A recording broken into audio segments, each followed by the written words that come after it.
Do you have anything to say concerning Trump? Today, it seems like everyone does.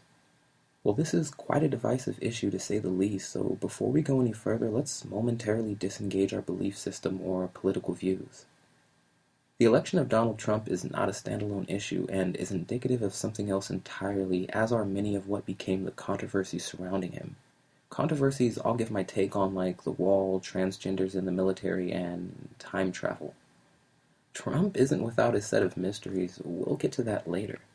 He presented himself as a strongman when America felt they needed a strongman. At a time where trust in the government has been considerably low, for many, he really seemed like a laudable option, especially given the skeletons in the Clinton closet. First, if you haven't lived consecutively in America for the past 20 years or come from a poor, perhaps less industrialized country, what I'm about to say might not make much sense to you. But regardless of your pie-in-the-sky ideals about America or whatever started from the bottom story you may have, there are some things to consider. From the outside looking in, it's easy to classify life in the United States as full of opportunity, and in a lot of ways, I sincerely agree. However, the American dream we're peer pressured to pursue, well, you have to be asleep to believe it today.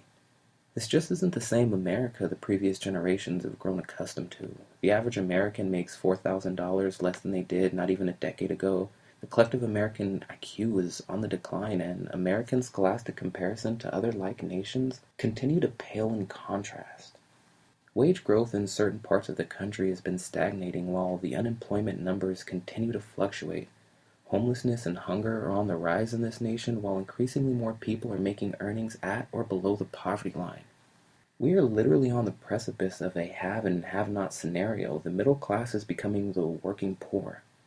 I've heard the ranging arguments about why he was elected. For those who don't fall in line with the left-right paradigm, they would say we were subjected to choosing the lesser of two evils. For those who believe the system can prevail, they would say we just needed the right person in office. Time will tell just how less evil or just right Trump is, but if you think a Congress or president will fundamentally change the issues I just mentioned, you don't understand the problem.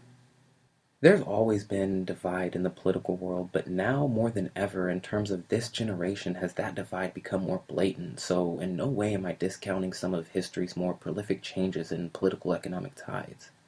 However, the Bible does tell us that the last days are going to be worse than any other period on earth, and even gives us some hints as to how it comes about. I say this because, like under the Obama administration, we're going to see policies and regulation implemented under this next administration strategically aimed at incrementally establishing additional adjuncts of control within the context of the biblical narrative. I think the brick and mortar situation down at the border plays into that control, especially psychologically. We shouldn't be focusing on the barrier itself, because that's what it is. Its construction has a symbolic representation. We're slowly being influenced by the powers who think they are into an isolation mentality. You just have to wonder what else they can manage. Moving on from the wall, Trump says he wants to keep transsexuals out of the forces. Okay, that's his prerogative, and hey, man, woman, or something in between, if you want to go to war for bankers and deliver democracy at the end of a gun barrel or tip of a tomahawk missile, that's your prerogative. Whether he really cares or not, due to the reverse psychology alone, we're going to see an effort to circumvent his decision. Be warned though, not everyone, especially in the ranks, has an accommodating attitude towards someone's gender dysphoria. I really think this is going to affect service members from the inside out, causing division and instability. There is a reversal of roles happening where women are becoming more masculine and men are becoming feminized. Remember when our service members dressed up in high heels? What picture does this paint to other nations' armed forces?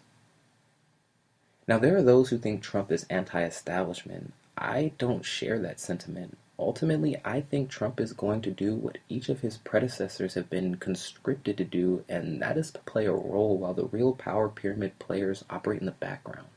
Arguably, there's a distinction between the United States and the United States of America. One is a corporation, while the other is a country. Considering this anecdote, I don't believe it's any coincidence a billionaire business professional made it into the Oval Office. Do you believe in coincidence? I'm going to change gears here and briefly elaborate on the mysteries of Trump I touched on in the beginning. After Inauguration Day, as Trump accepted his new role, he was 70 years old, 70 months, and 7 days, causing a stir for those who followed numerology. Before we called Donald Trump our president and Mike Pence our vice president, the distinct honors were Barack Obama and Joe Biden, making their campaign tag or logo Obama Biden. However, when you put Trump together with Pence, you get something interesting. Just say it to yourself out loud for a moment. Trump, Pence. Kinda sounds like trumpets, right? I know, grasping at straws, but if you've seen some of my previous videos, then by now you probably know I like to use scripture to help illustrate some of my points. With that in mind, scripturally speaking, trumpets are typically accompanied by a message, celebration, or warning, so I wonder which this is. Now, if you haven't heard the hubbub surrounding this next topic, you're likely going to. It essentially stems from a series of books authored by a novelist, Ingersoll Lockwood, published over 100 years ago in the late 1800s. The books are entitled The Travels and Adventures of Little Baron Trump and His Wonderful Dog Bulger, Baron Trump's Marvelous Underground Journey, and the final novel from 1896, The Last President, who features a character by the name of Pence. I'll leave links to the article, but I figured I'd go over the meat and potatoes with you. As I read, keep in mind Russian collusion, Trump Tower, and the lavish lifestyle of the Trumps. There are some incredible connections to be made to the first family of the United States in Lockwood's novel from the turn of the 19th century. For starter, the main character's name is the same as President Donald Trump's son, albeit spelled differently. Trump's adventures begin in Russia and are guided thanks to directions provided by the master of all masters, a man named Don. Before leaving for his voyage to the unknown, Trump is told of his family's motto: the pathway to glory is strewn with pitfalls and dangers. Illustration from the novel depicts Trump dressed in lavish, old-fashioned clothing and jewelry as he departs from Castle Trump and begins his voyage, heading to Russia to locate an entrance into an alternate dimension. But by Lockwood's third novel, The Last President, things become even more eerily linked to the present day. The story begins with a scene from a panicked New York City in early November describing a state of uproar after the election of an enormously opposed outsider candidate. The article goes on to say the Fifth Avenue Hotel will be the first to feel the fury of the mob. The novel continues, citing an address in New York City where Trump Tower now stands. Like I said, coincidence, right?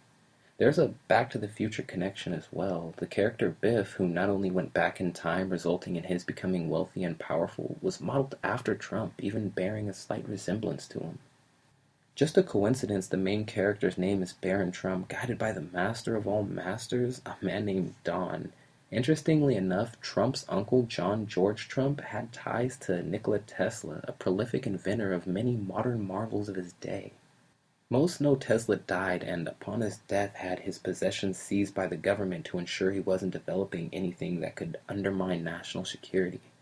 Tesla's documents were looked over by, you've got it, John George Trump, who of course found nothing, right? Suspiciously enough, Trump gave the cryptic qualification stating that his uncle was an engineer who would tell him about the power of nuclear over 3 decades ago. Nuclear is so powerful.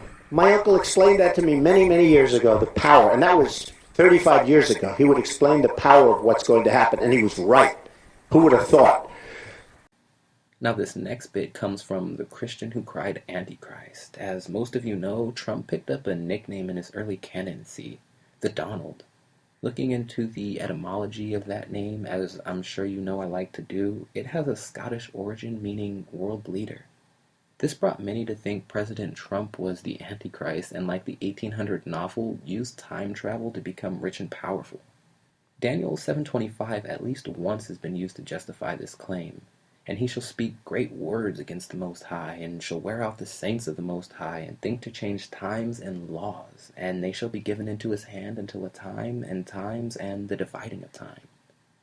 I've also heard this passage in reference to the Mandela effect, CERN, and time travel, as well as the changing of Sabbaths, feasts, and commandments. I take the position that there is more than one correct interpretation to the Bible, so I don't necessarily have a hardline view on time travel. I believe God exists outside of time, at least our construct of it, and we get small examples of this with the prophet's abilities to see into the future.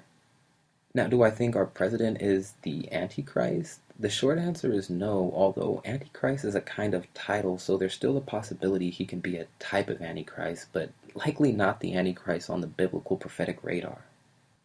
Now, if you haven't heard or looked into the Illuminati card game, I seriously suggest you do. They were a series of cards first printed back in the early 1980s. They're akin to Yu-Gi-Oh!, Magic the Gathering, Pokemon, and others of the ilk. Well, not only did these cards, again printed in the 80s, seem to depict later natural disasters and national incidents, but also strikingly remarkable characterizations of relevant political figures and events. While there doesn't appear to be any identifiable order to the sequence in which the cards are dealt, I feel the shady dealers might be getting ready for a trump card. Regardless of your beliefs surrounding conspiracy, the Illuminati, or time travel, I'm open to the possibility that on some level there is an orchestrator to all this. That is to say, I don't rule out the possibility this was put here to throw us off. Thanks for spending some time with me, and check back later.